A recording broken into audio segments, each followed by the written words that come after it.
चलो ध्यान दो, आज हम लोग क्षेत्रमिति में ब्रीथ पढ़ेंगे। क्या पढ़ेंगे? ब्रीथ। और ब्रीथ के बारे में देखेंगे, ब्रीथ से कैसा कैसा क्वेश्चन आता है उसको आज हम लोग क्लियर करेंगे। तो देखो ब्रीथ, अब यही आपका क्या हुआ? ब्रीथ है। क्या है? ब्रीथ। और देखो ब्रीथ का एक केंद्र होता है जो मध्य में होता है, उसको ब्रीथ का केंद्र बोलते हैं। क्या कहते हैं? ब्रीथ। अब देखो ब्रीथ के केंद्र और ये जो घेरा दिखाई दे रहा है, ये जो घेरा है इसी को बोलते हैं परिधि। क्या बोलते हैं? परिधि। तो आपसे कोई पूछेगा कि परिधि किसे कहते हैं, तो घेरा की जो लंबाई होता है ना उसी को बोलते हैं परिधि। घेरा की लंबाई को क्या बोलते हैं? परिधि।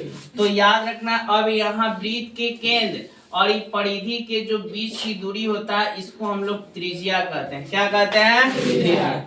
याद हुआ? त्रिज्या। ब्रीथ के केंद्र और परिधि के बीच की जो दूरी होता है उसको हम लोग क्या कहते हैं? त्रिज्या। और त्रिज्या को हम लोग बुआ आर द्वारा सूचित करते हैं। अब देखो यहाँ से यहाँ के बीच की दूरी को त्रिज्या कह दिए, तो यहाँ से और यहाँ के बीच की दूरी भी क्या होगा? त्रिज्या। होगा कि नहीं होगा? तो ये भी त्रिज्या।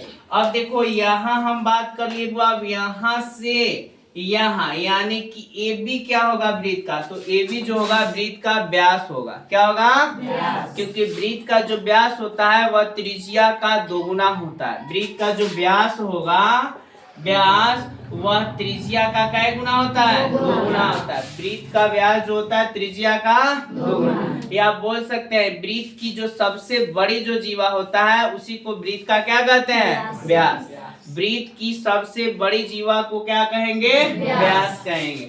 अब यहाँ हम लोग फॉर्मूला देखेंगे ब्रीथ। देखो ब्रीथ के क्षेत्रफल, आपसे कोई पूछेगा कि ब्रीथ के क्षेत्रफल का फॉर्मूला क्या होता है, तो pi r square, pi r square. उसके बाद आपसे पूछा जाएगा कि ब्रीथ की परिधि क्या होता है, ब्रीथ की परिधि। तो देखो इसको 2 पाई आर या हम बोल सकते हैं पाई डी।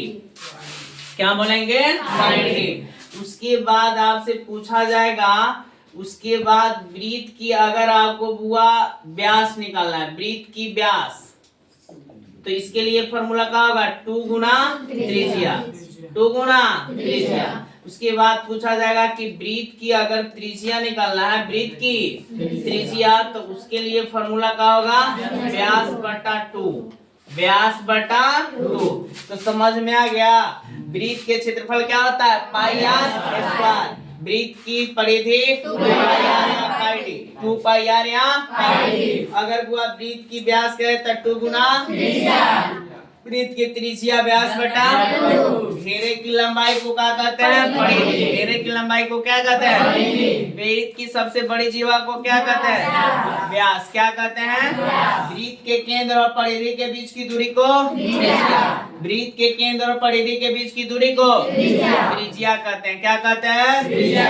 ब्रीथ के क्षेत्रफल क्या होता है? पाई आर स्क्वायर। ब्रीथ की परिधि क्या होता है? 2 पाई आर या पाई डी। ब्रीथ की व्यास 2 गुना त्रिज्या, ब्रीथ की त्रिज्या व्यास बटा 2। अब देखो इससे क्वेश्चन करता है, एग्जाम में पूछता है क्वेश्चन।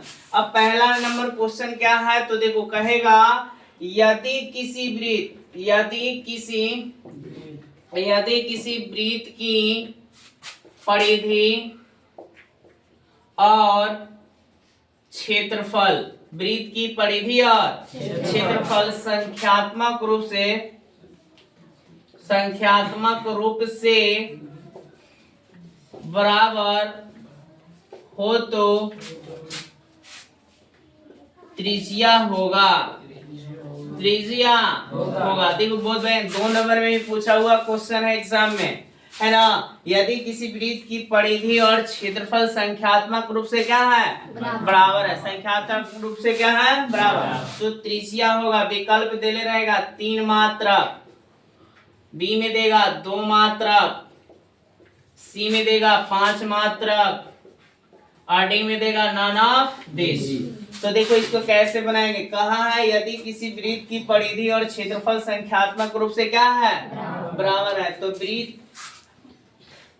ब्रीथ की त्रिज्या क्या होगा, यानी कि त्रिज्या बताना है हम लोग को।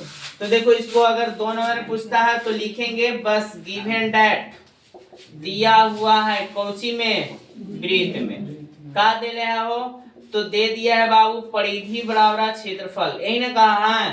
कब परिधि और क्षेत्रफल क्या है बराबर, परिधि और क्षेत्रफल बराबर। बताओ परिधि ला अभी फॉर्मूला पढ़ा 2 पाई आर, क्षेत्रफल के लिए फॉर्मूला पाई आर स्क्वायर। बताओ पाई से पाई एगो आर से एगो आर, तब बताओ 2 बराबर आर, यानी त्रिज्या क्या मात्रक मिल गया 2 मात्रक। सही विकल्प यानी कि विकल्प नंबर बी। बोलो क्लियर है।